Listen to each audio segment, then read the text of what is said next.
Before the dawn of time, before the birth of gods and men, there was nothing.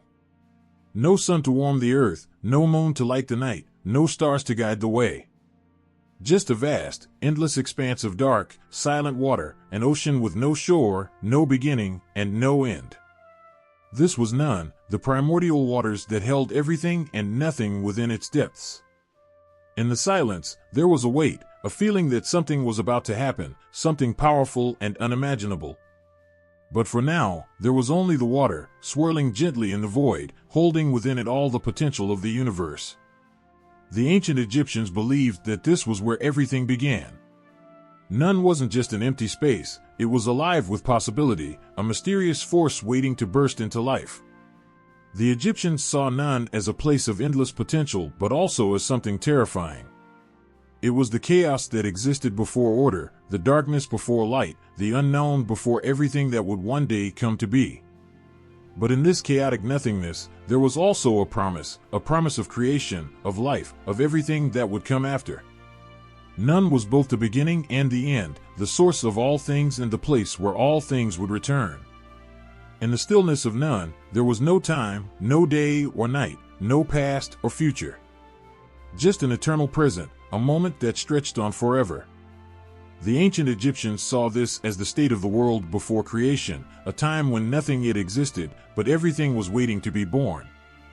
It was a time of great anticipation, a moment poised on the edge of something incredible. None was both everything and nothing, holding the seeds of creation within its depths. But this state of nothingness was not meant to last forever. From the depths of none, something began to stir. It was the first sign of life, a spark that would grow into something much greater. The Egyptians believed that this was the moment when the universe first began to wake up, when the first stirrings of life began to move within the waters of none. The water rippled, and from its depths, the first god would soon emerge. None was not just a place of creation, but also a place of destruction. The Egyptians believed that just as all life emerged from none, so too would all life return to it. When the world ended, it would be swallowed up by the waters of none, returning to the state of chaos and nothingness from which it had come. This cycle of creation and destruction was at the heart of the Egyptian understanding of the world. None was both the beginning and the end, the source of all things and the place where all things would one day return. This endless cycle was not something to be feared, but something to be understood and respected. The Egyptians saw it as a natural part of the world, a reminder that all things are temporary, that life is fleeting, and that everything must one day return to where it began. But in this cycle, there was also hope, the hope that from the chaos of none, something new could always be born. The ancient Egyptians saw none as the source of all life, the place from which the first god, Atum, would emerge. Atum would rise from the waters of none and begin the work of creation, bringing light to the darkness, order to the chaos, and life to the void. But even as Atum created the world, none remained, a reminder of the chaos that had come before and the chaos that would one day return. In the minds of the ancient Egyptians, none was always there, lurking just beneath the surface of the world they knew. It was a reminder that creation was fragile, that the world they lived in was balanced on the edge of chaos. But it was also a reminder of the incredible power of creation, the power to bring life out of nothingness, to create order out of chaos, and to turn darkness into light. None was not a place of despair, but a place of awe, a place where the Egyptians found the strength to face the uncertainties of life. They saw in none the potential for both destruction and creation, for both chaos and order. And they knew that from the depths of none, something amazing could always emerge. The Egyptians believed that this cycle of creation and destruction was eternal, that none would always be there, waiting in the darkness, ready to give birth to new life and to take it away when the time was right. But in this eternal cycle, they also found comfort, knowing that even in the darkest times, there was always the possibility of new beginnings, of life emerging from the waters once more. In this way, the ancient Egyptians lived their lives with a deep respect for none, understanding that it was both the source of their existence and the place to which they would one day return. They saw in none the ultimate mystery, the place where all things began and where all things would end. But they also saw in it the promise of life, the potential for creation, and the hope that even in the darkest times, something beautiful could emerge from the chaos. In the beginning, when the world was still cloaked in the silent embrace of none, something extraordinary happened. Out of the stillness, out of the endless waters that had no beginning and no end, something began to stir. It was a moment of profound change, a moment that would give birth to everything that would ever be. From the depths of none, a single, powerful force emerged, a being unlike any other, Atum, the first god. Atum came into existence all on his own, without the help of any other force or being.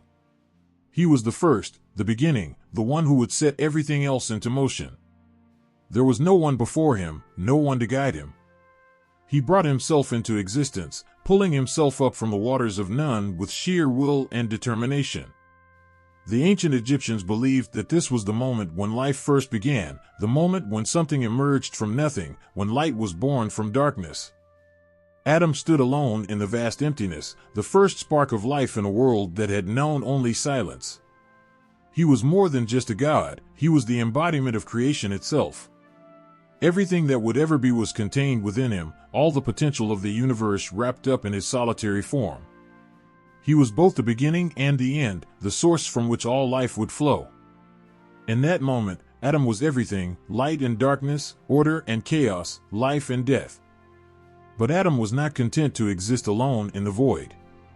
He knew that within him lay the power to create, to bring forth life from the emptiness that surrounded him. And so, he began the work of creation, drawing from the depths of his own being to give birth to the world. The Egyptians believed that Atum created everything by speaking it into existence, each word he uttered bringing something new into the world. With each breath, he shaped the cosmos, bringing order to the chaos, light to the darkness. Atum's name carries a deep meaning, reflecting his role as the first and the source of all creation. The name Atum can be understood as the complete one or the finisher, symbolizing that he was both the beginning and the culmination of all things. He was complete in himself, containing within him all that would ever exist, yet he also represented the end of the cycle, the point to which all things would one day return. In Atum, the Egyptians saw the ultimate unity, the merging of all opposites into one perfect whole. Atum's attributes further underscore his importance in Egyptian mythology. He was often depicted as a man, symbolizing the connection between the divine and the human, the creator and his creation. Sometimes, he was shown wearing the double crown of Upper and Lower Egypt, symbolizing his rule over the entire land, his power encompassing both the earthly realm and the divine. At other times, Atum was depicted as a serpent, a creature that, like him, could emerge from the depths and was associated with both life and rebirth. But it wasn't just his form that made Atum special, it was what he represented. Atum was the embodiment of potential, the force that could bring forth life from nothingness. He was the spark that set the universe into motion, the first light that shone in the darkness. The Egyptians saw in Atum a reminder that creation could come from the most unlikely places, that even in the deepest void, there was the potential for life, for light, for something new and beautiful to emerge. As Atum stood on the first mound of earth that rose from the waters of none, he looked out at the world he had begun to create. It was still a place of darkness and chaos, but within him, Atum knew that he had the power to shape it, to bring it to life. He was alone, but he was not afraid. He understood that within him lay the power of creation, the ability to bring order to the chaos, to turn the formless void into a world filled with life and light. The Egyptians believed that Atum's act of creation was not a one-time event, but an ongoing process. Every day, as the sun rose and set, Atum was there, guiding the cycle of life and death, creation and destruction. He was not just the first god, but the one who continued to sustain the world, ensuring that the cycle of life continued, that the world remained in balance. In Atum, they saw the source of all life, the force that kept the universe turning, the light that never truly faded. Atum's story is one of hope and strength, a reminder that even in the darkest moments, there is always the potential for something new to emerge. The Egyptians looked to Atum as a symbol of resilience, of the power of creation that exists within us all. Just as Atum rose from the waters of none to create the world, they believed that within each of us lies the power to bring forth something new, to create light in the darkness, to bring order to the chaos of our own lives. In Atum, the Egyptians found not just a god but a symbol of the endless possibilities that exist within us all. He was the first, the beginning, the source of all that would ever be. But he was also a reminder that creation is an ongoing process, that the power to create, to bring forth life, exists within each of us. And just as Atum stood alone in the void, bringing the universe into existence with his will and determination, so too can we find the strength to create, to bring something new into the world, no matter how dark or chaotic it may seem. Atum's emergence from the waters of none was not just the beginning of the world, but a symbol of the power of creation, the potential for life that exists even in the most unlikely places.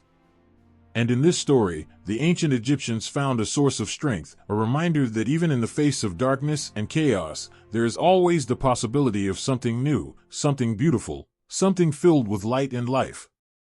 In the beginning, when the world was still new and fragile, Atum stood alone in the emptiness.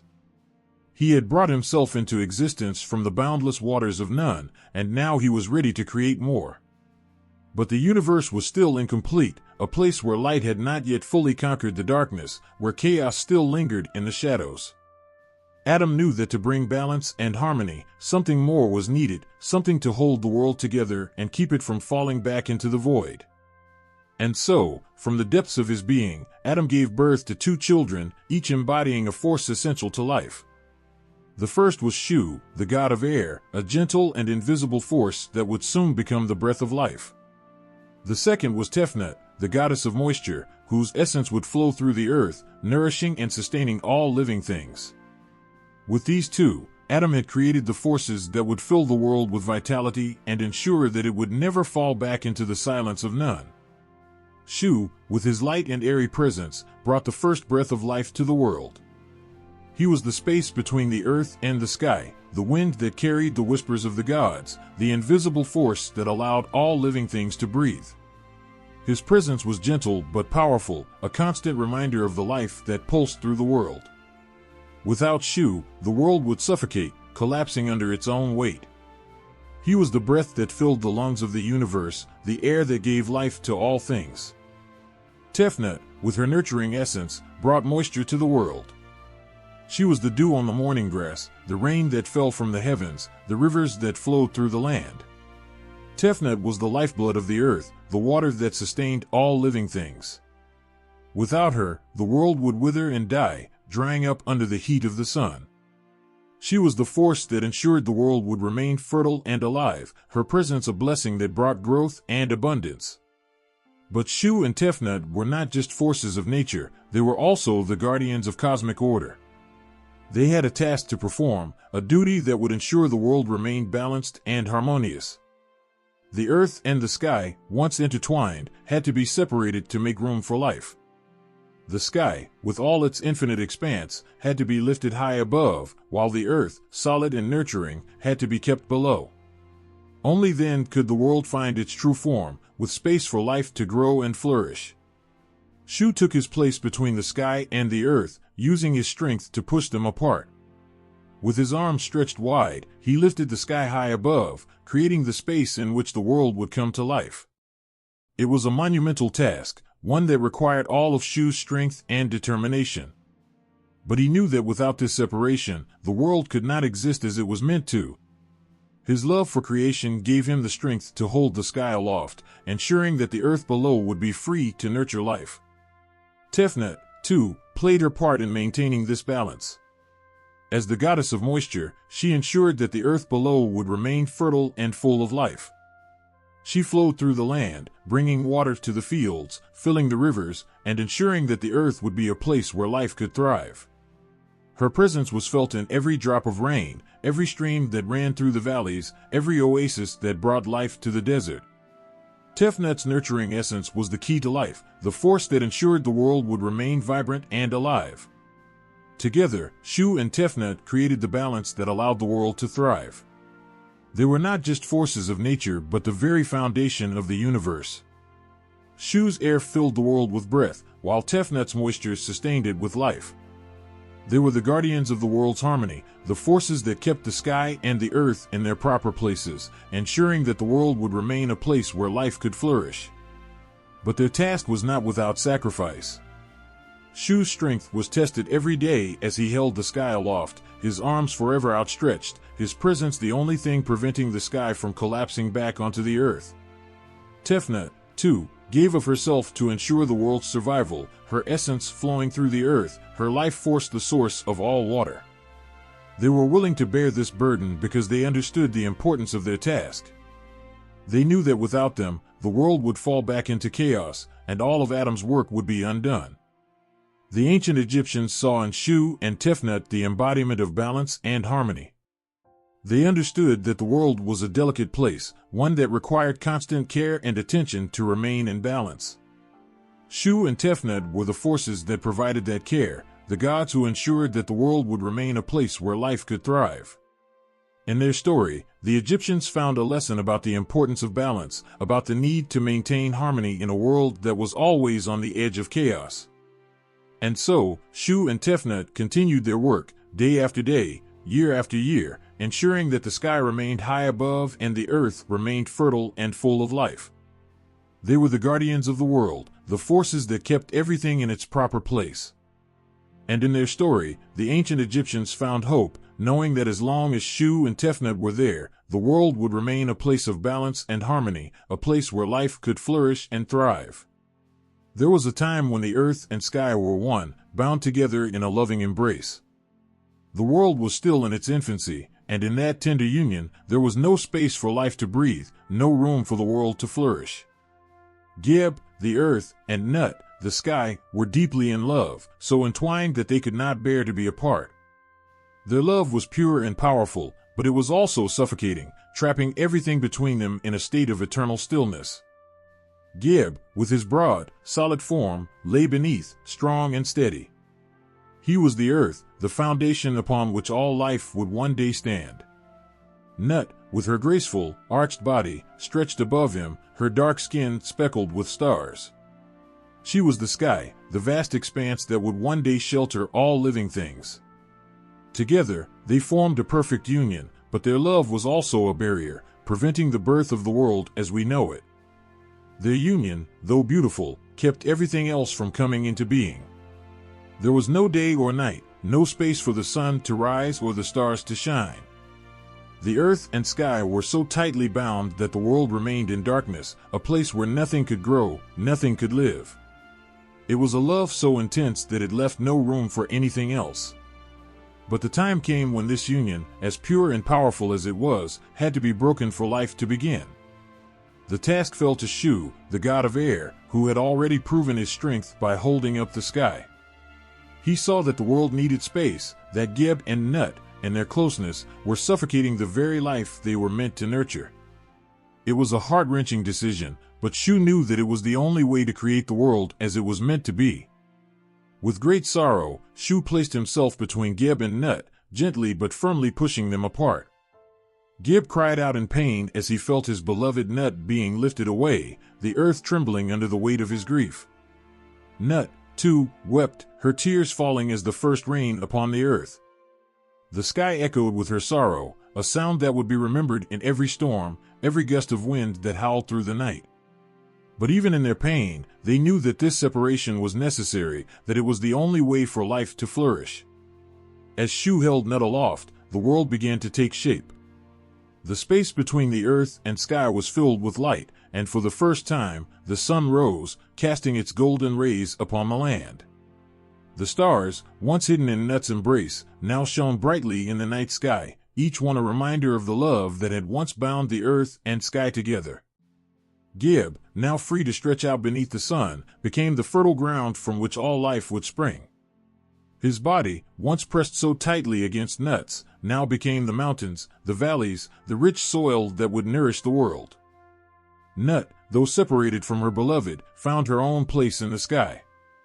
She became the vault of heaven, her body arched protectively over the earth, a sheltering canopy for all that lived below.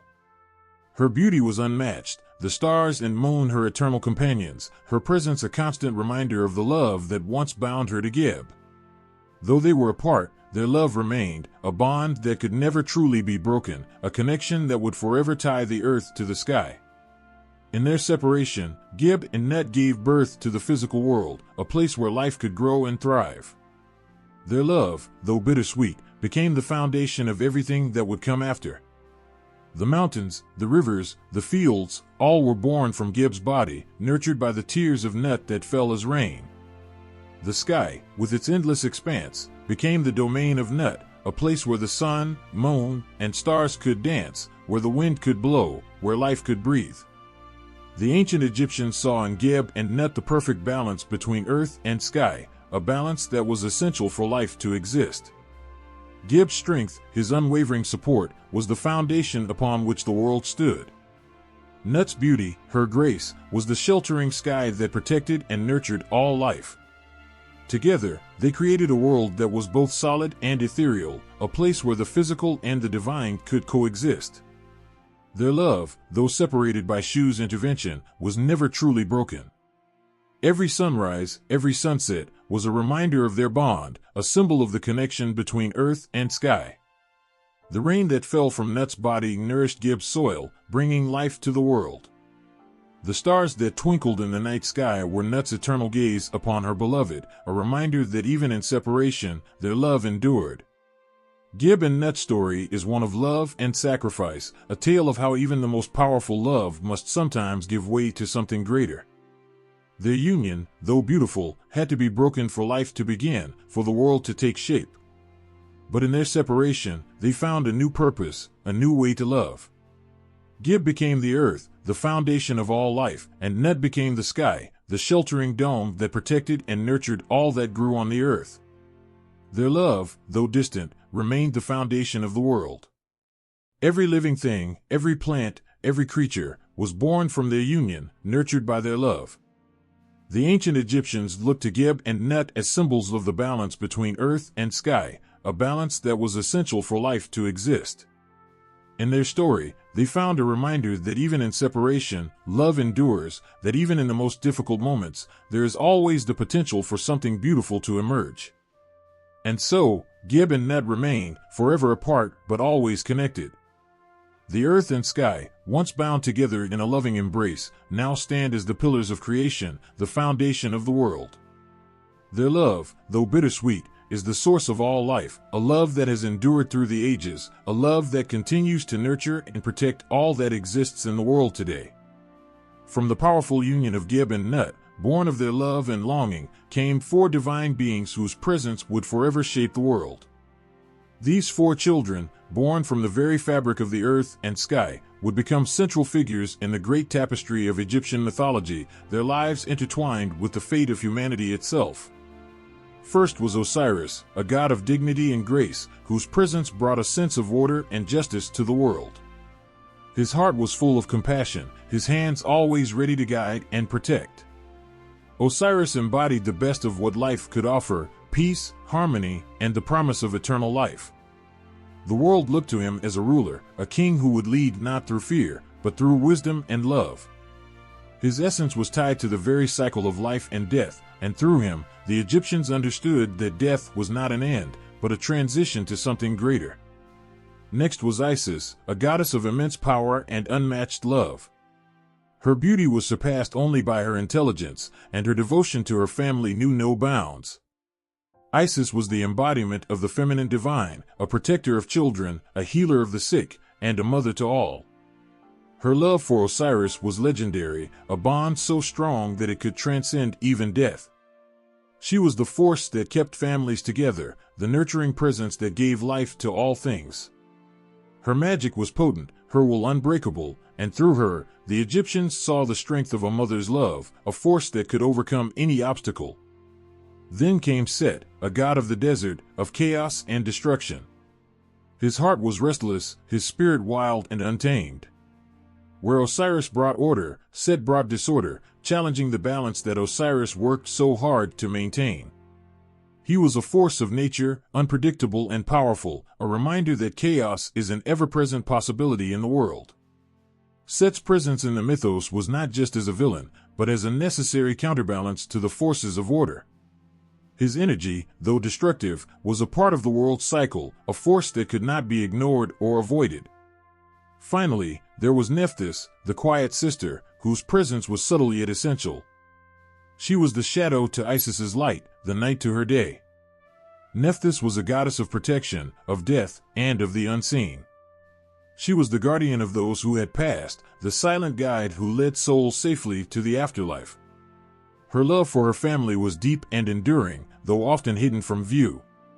Nephthys was a reminder that even in the darkness, there is care and protection, that even in death, there is love.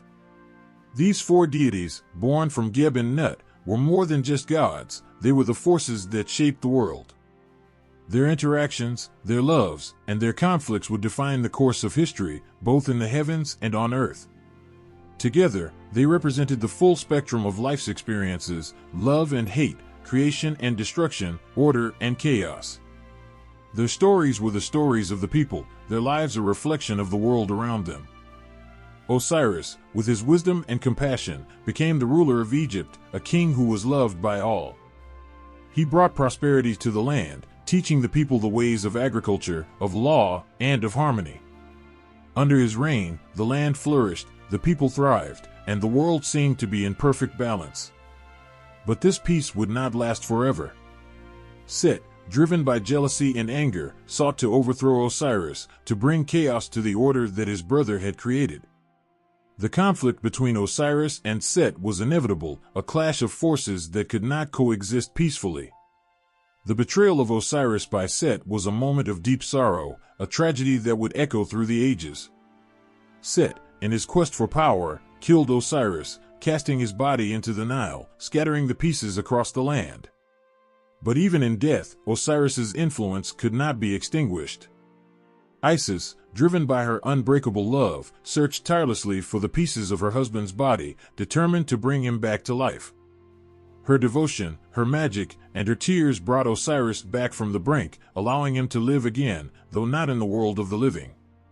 Osiris became the ruler of the afterlife, a god who would judge the souls of the dead, ensuring that justice and balance were maintained even in the world beyond. Set's actions, though destructive, were not without purpose. He became a reminder of the chaos that lies just beneath the surface of the world, the force that can upend order in an instant. But he also became a symbol of resilience, of the ability to survive in the harshest of conditions.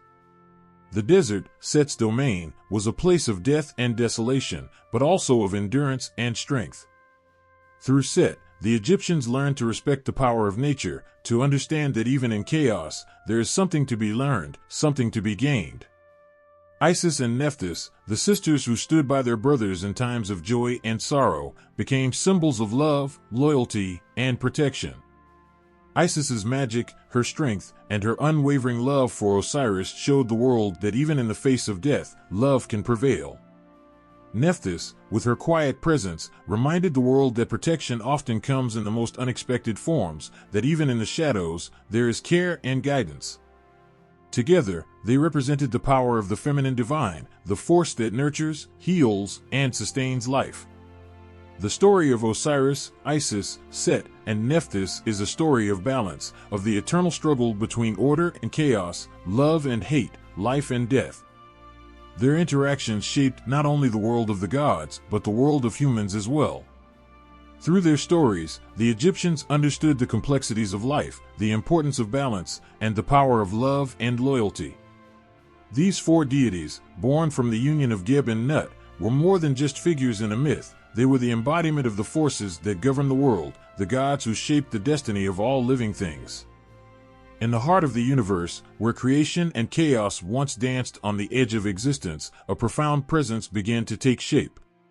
It was not a god or a force of nature, but something even more essential, a thread that would weave the fabric of the cosmos together. This presence was Ma'at, the essence of truth, balance, and order. Without Ma'at, the world would be a place of endless turmoil, where the sun would refuse to rise, and the stars would lose their way in the night sky. Ma'at was not just an idea, she was the heartbeat of the universe, the very breath that kept all things in harmony. In the moments after creation, when the gods and the elements found their place, Ma'at emerged as the principle that would guide them all. She was the force that turned chaos into order, bringing peace to the stormy seas of none, and giving structure to the endless void. Her presence was a comfort, a gentle reassurance that the world would always find its balance, no matter how dark the days might become. Ma'at's influence stretched far beyond the heavens. She was the foundation upon which all life was built, the invisible hand that ensured that everything in the universe worked as it should. The sun rose and set according to her will, the seasons changed under her watchful eye, and the rivers flowed with the rhythm of her heartbeat. Ma'at was the reason the world made sense, why day followed night, and why life flourished in the light of the sun. Without Ma'at, the world would have been a place of despair, where nothing could grow and nothing could thrive. But Ma'at was not just the guardian of the natural world, she was also the protector of human life. In the hearts of the people, Ma'at lived as a guide, a beacon of truth and justice. Her principles were woven into the very fabric of society, influencing every decision, every action, and every thought. To live in accordance with Ma'at was to live a life of honor, to treat others with kindness, and to uphold the truth no matter the cost. Ma'at was the moral compass that pointed the way to righteousness, the gentle voice that whispered in the ears of kings and peasants alike, reminding them of the importance of balance and harmony. In the grand halls of the gods, Ma'at stood as a symbol of what was right and just. Her presence was a reminder to the gods themselves that even they were bound by the principles of truth and balance. In the court of Osiris, where the souls of the dead were judged, Ma'at's feather was the measure of a person's life. It was said that when a soul came before Osiris, their heart was weighed against the feather of Ma'at. If the heart was light, free of sin and deceit, it would balance with the feather, and the soul would be granted passage to the afterlife. But if the heart was heavy with wrongdoing, it would tip the scales, and the soul would be cast into darkness. Ma'at's feather was the ultimate judge, the final arbiter of a person's fate, and a symbol of the unyielding nature of truth. Ma'at was not a distant or aloof deity, she was a part of everyday life. The people of Egypt looked to her in everything they did, from the simplest of tasks to the most important of decisions. Farmers sowed their seeds with the hope that Ma'at would bless their crops, ensuring a bountiful harvest. Merchants weighed their goods with care, knowing that Ma'at watched over their scales, ensuring fairness in all transactions. Even the rulers of Egypt, the mighty pharaohs, bowed to Ma'at, ruling their people with justice and wisdom, always mindful of the delicate balance that Ma'at demanded. In the temples, priests and priestesses dedicated their lives to Ma'at, performing rituals and ceremonies to honor her and to ensure that her principles were upheld. They spoke prayers of truth, lit fires of balance, and offered sacrifices of order, all in the name of Ma'at. These rituals were not just for the gods, but for the people, a reminder that Ma'at was with them in all things, guiding them, protecting them, and keeping the world in harmony. Ma'at's influence was felt in every corner of the land, from the bustling cities to the quiet deserts. She was the reason the Nile flooded each year, bringing life to the parched earth. She was the force that kept the stars in their courses, guiding sailors safely through the night. She was the protector of the weak, the champion of the oppressed, and the enemy of all who sought to disrupt the balance of the world. To defy Ma'at was to bring chaos into the world, to invite disaster and despair. But to honor Ma'at, to live by her principles, was to ensure that life would continue in peace and harmony, that the world would remain a place of beauty and order. Ma'at's story is not one of grand battles or epic quests, but of quiet strength and unyielding resolve. She is the gentle breeze that calms the storm, the steady hand that guides the ship, the quiet voice that speaks the truth. Her power is not in force or might, but in the simple, unwavering principles that she represents. Ma'at is the reason the world exists as it does, the reason life continues, and the reason that hope endures. In her presence, there is peace, in her name, there is justice, and in her heart, there is the promise that as long as truth, balance, and order are upheld, the world will never fall into chaos again. In the vastness of the ancient sky, there was a presence that could be felt by all who lived under its expanse. As dawn approached, the first rays of light stretched across the horizon, and hearts quickened with the knowledge that something extraordinary was about to unfold. This was the moment when Ra, the sun god, emerged, bringing with him the promise of a new day and the renewal of life itself. Ra's journey began each morning as the darkness of night reluctantly gave way to the brilliance of his light. With each step across the sky, he brought warmth and life to the world below. It was not just the physical light that Ra carried with him, but a spiritual light as well, one that touched the souls of all living beings. His presence was more than just a symbol of the day. It was the embodiment of hope, of renewal, and of the unbreakable cycle of life. As Ra ascended into the sky, there was a sense of awe and reverence that swept through the land. The people of Egypt knew that Ra was not just any god. He was the source of all creation, the life-giver, the force that kept the world turning. His light nourished the earth, making crops grow and rivers flow. It was Ra who filled the lungs with breath and the hearts with courage. Without him, there would be no life, no warmth, no hope.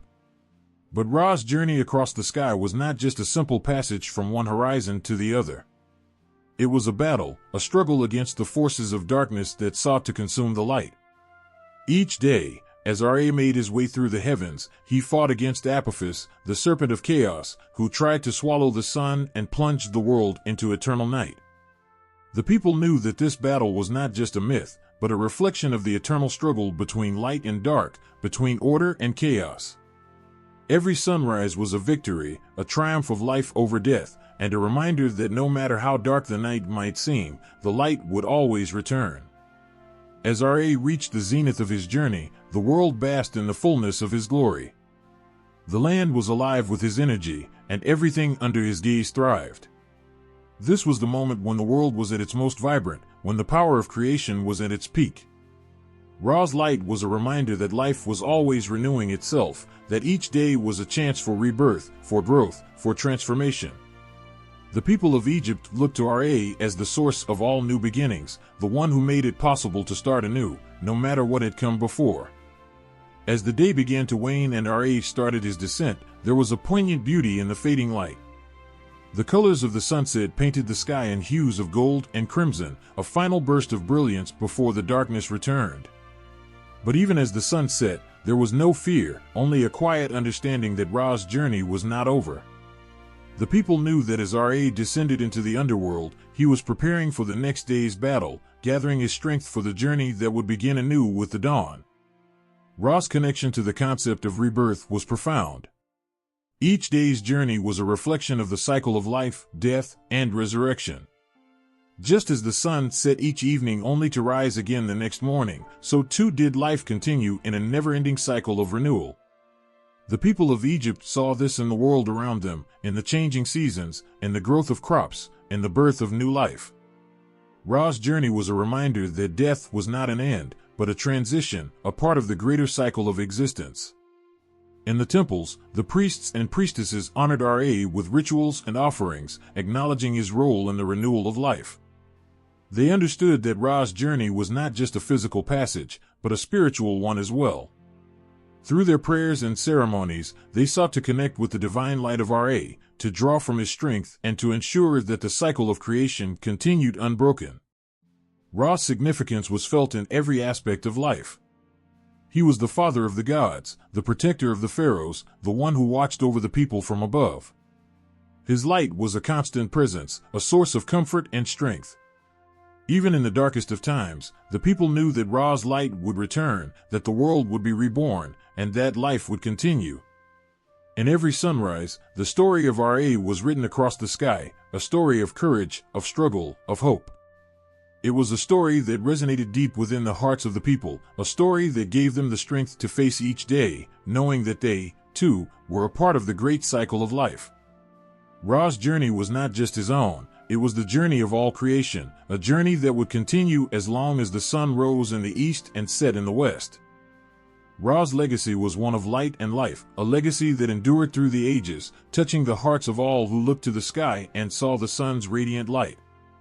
His journey was a testament to the power of creation, to the resilience of life, and to the eternal promise that no matter how dark the night might seem, the light would always return.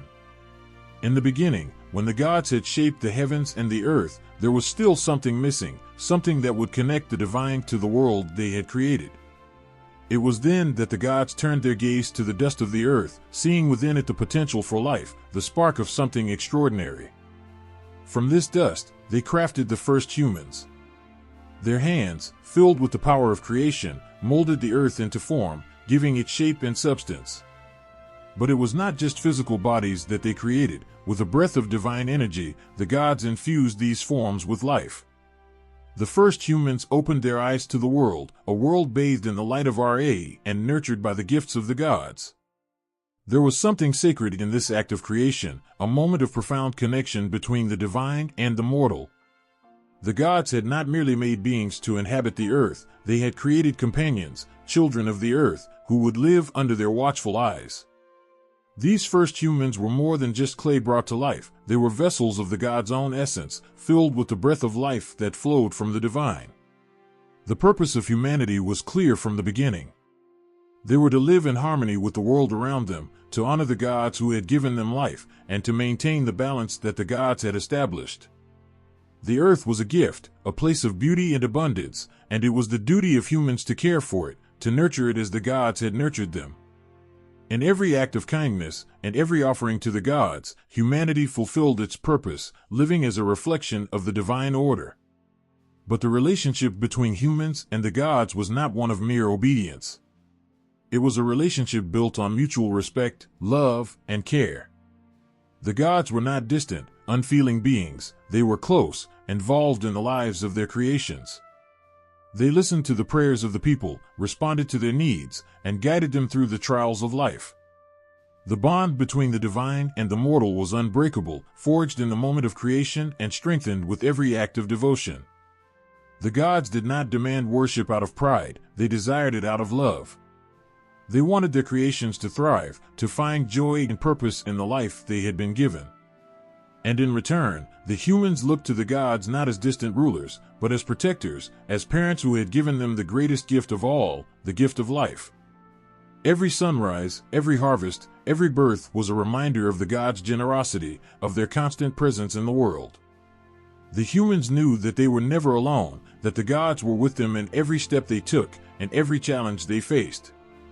And so, they lived their lives with gratitude, offering their prayers, their songs, their hearts to the gods who had made them. But life was not without its hardships. There were times when the earth seemed to withhold its bounty, when the sky was dark with storm clouds, when the river's waters ran dry. In those moments, the bond between humanity and the gods was tested. But even in the face of adversity, the people did not falter. They knew that the gods were with them, that these trials were part of the greater balance, the ebb and flow of life that the gods had created. Through it all, the gods remained constant, their love for humanity unwavering. They guided their creations through the dark times, offering hope and strength. And in return, humanity's faith in the gods only grew stronger. They understood that life was a gift, that every moment was precious, and that even in the darkest times, there was light to be found in the presence of the divine. As the generations passed, the bond between the gods and humanity only deepened. The stories of creation were told and retold, passed down from one generation to the next, each telling a reminder of the sacred connection between the divine and the mortal. These stories were not just tales of the past, they were living reminders of the relationship that continued to thrive, a relationship built on love, respect, and the shared purpose of maintaining the balance of the world. In the end, the creation of humanity was not just an act of divine power, it was an act of love. The gods had created the world, and they had created life to fill it. But in creating humanity, they had given the world something more, a heart, a soul, a living reflection of the divine order. And in return, humanity gave the gods something precious as well, their devotion, their love, and their unbreakable bond with the divine. This was the essence of the Egyptian creation story, a story of connection, of purpose, and of the eternal bond between the gods and the beings they had brought to life. It was a story that lived in the hearts of the people, a story that was felt in every prayer, every act of kindness, every breath they took. It was the story of life itself, a life that was, and always would be, a gift from the gods. The sands of Egypt tell stories older than time itself. As the sun sets and the golden light fades, a quiet understanding spreads through the land, a recognition that life, like the river, flows in a cycle. It's not just an end or a beginning, but a continuous journey, marked by the rhythms of the earth, the heavens, and the unseen world beyond. In the heart of this cycle stands Osiris, the god of the afterlife. He was not just a deity of the dead, he was the very embodiment of rebirth, of life that transcends the physical world. The Egyptians knew that death was not to be feared, for it was not the end. Instead, it was a passage, a necessary step in the eternal dance of creation. Osiris's story is one of love, betrayal, and ultimate triumph over death. Betrayed by his own brother, Set, who tore him apart, Osiris was scattered across the earth, his body dismembered and hidden. But this was not the end for Osiris. His devoted wife, Isis, searched the land for his pieces, driven by love that knew no bounds. Piece by piece, she found him, and with her magic, she restored him to life. This act of love and determination brought Osiris back, but not to the world of the living. Instead, he rose as the king of the afterlife, a beacon of hope for all who would follow him into death. To the Egyptians, Osiris represented the promise of life after death. Just as the Nile floods its banks and then recedes, bringing life to the parched earth, so too did Osiris show that life would return after death. The body might die, but the soul lived on, journeying to the afterlife where Osiris would greet it. The heart would be weighed against the feather of Mot, and if it was found pure, the soul would be granted eternal life in the field of reeds, a paradise where the cycle of life continued in perfect harmony. This belief in the cycle of life, death, and rebirth was reflected in every aspect of Egyptian life. They built tombs not as final resting places, but as gateways to the next world. The pyramids stood as monuments to this faith, towering above the desert as a reminder that life was eternal. The rituals of mummification, the intricate spells of the Book of the Dead, all were part of preparing for the next phase of existence.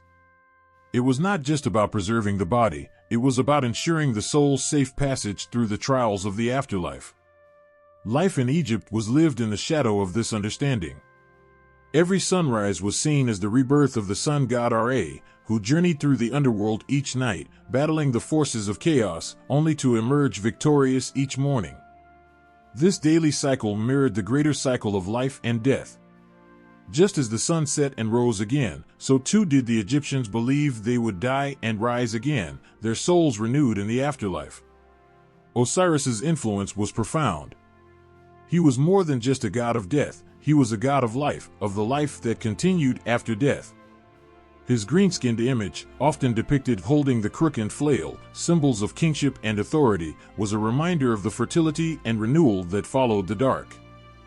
The green of his skin was the color of new growth, of the plants that sprang up after the Nile's floods, of life reborn after the desolation of death.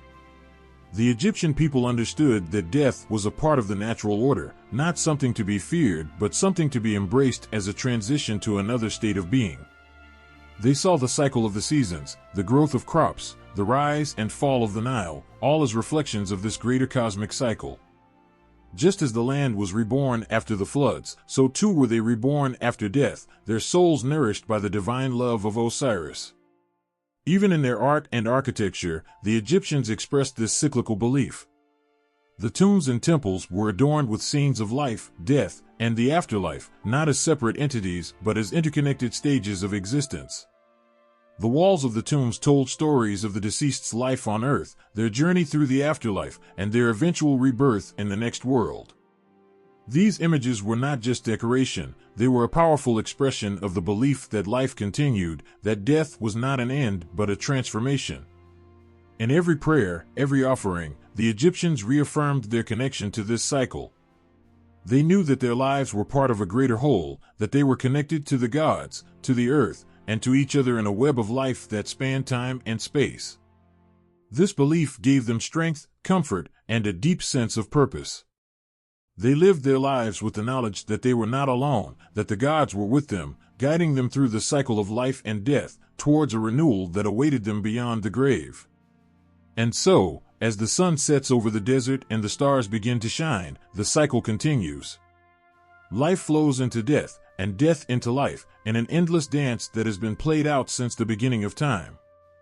Osiris stands as a guardian of this cycle, a reminder that in death there is life, and in life, there is the promise of something more. The Egyptians lived with the understanding that this cycle was sacred, a gift from the gods, and they embraced it with all their hearts. In the stillness of the Egyptian night, under the watchful gaze of countless stars, there was a belief that pulsed through the very heart of the land. It was a belief that wove itself into the fabric of every life, from the humblest farmer to the mighty pharaoh. This belief was not just a story, but the foundation of their world, a creation myth that shaped everything they knew, everything they were. The creation myth wasn't just told, it was lived. It coursed through the veins of Egyptian society, a lifeblood that touched religion, culture, and governance. Every temple, every ritual, every law drew its power from the tale of the gods and the birth of the world. The myth wasn't just a thing of the past, it was the present and the future, a guiding star that pointed the way for the entire nation. In the temples, the myth came alive. As priests chanted ancient prayers and performed sacred rites, they were not merely reenacting stories. They were maintaining the balance of the universe, ensuring that the forces of chaos remained subdued and that the gods continued to smile upon the land. The rituals were not just ceremonies, they were acts of creation themselves, renewing the world just as the gods had done in the beginning. The offerings, the incense, the hymns, they were all echoes of that first moment when life sprang from the waters of none, when order emerged from chaos. The pharaoh, too, was more than a ruler. He was a living god, the embodiment of Horus on earth, a direct descendant of the gods who had shaped the world. His every action was guided by the principles set forth in the creation myth. He was the keeper of Ma'at, the divine order, responsible for maintaining the balance between the forces of life and death, creation and destruction. His reign was a reflection of the eternal cycle, his power a gift from the gods who had first created the world. To govern was not just to rule, it was to participate in the ongoing act of creation, to ensure that the world continued to thrive in harmony. The art and architecture of Egypt were infused with the creation myth. The walls of temples and tombs told the stories of the gods, their battles, their loves, their victories over chaos. Every carving, every statue was a reminder of the sacred events that had given birth to the world. The towering obelisks pointed to the heavens, symbols of the sun god Ra's daily journey across the sky. The massive pyramids stood as testaments to the belief in eternal life, their very shapes echoing the rays of the sun, the light that brought life to the earth. In these stones, the myth was written for all to see, a constant presence in the lives of the people. The hieroglyphs that adorned the walls were more than just words, they were magical incantations, holding the power of the gods themselves. To read them was to connect with the divine, to understand the world in its truest form. The art wasn't just beautiful, it was sacred, a visual language that spoke of the origins of life, the nature of the universe, and the destiny of the soul. Even in the everyday lives of the people, the myth was ever present. The annual flooding of the Nile was seen as a reenactment of the creation, the river rising like the primeval waters of Nun, bringing life to the land just as the gods had done in the beginning. The cycles of planting and harvest mirrored the cycles of life and death, the eternal rhythm that the Egyptians knew so well. Birth, life, death, and rebirth, they were all part of the same story, a story that began with the gods and continued with every new generation. The myth also shaped the moral and ethical framework of society. The concept of Ma'at, the divine order, wasn't just a cosmic principle, it was a way of life. To live in accordance with Ma'at was to live rightly, to act justly, to treat others with respect and fairness. The Egyptians believed that the gods had set this order in place, and it was their duty to uphold it in their daily lives. Every act of kindness, every word of truth, every offering to the gods was a way of maintaining the balance, of keeping the world in harmony. This belief in the creation myth gave the Egyptians a sense of purpose, a connection to the divine that was both intimate and profound. They were not just passive beings, they were active participants in the cosmic drama, their lives interwoven with the fate of the gods. The myth gave them hope in the face of death, comfort in times of hardship, and a deep sense of belonging to something greater than themselves. As time passed, the influence of the Egyptian creation myth did not fade. It lived on, passed down through the generations, its power undiminished by the changing tides of history. Even today, the echoes of this ancient belief can be heard in the stories we tell, in the symbols we use, in the very way we understand the world. The myth has endured, a testament to the enduring power of faith, a reminder that the stories of the past continue to shape our present and our future. The creation myth of Egypt was not just a story, it was the heartbeat of a civilization, a source of strength and inspiration that guided the people through the ages. It was a myth that spoke of beginnings and endings, of life and death, of the eternal cycle that governs all things. And in its telling, the Egyptians found their place in the world, their role in the grand design of the cosmos, a place where they, too, were creators, shaping their world with every thought, every word, every deed.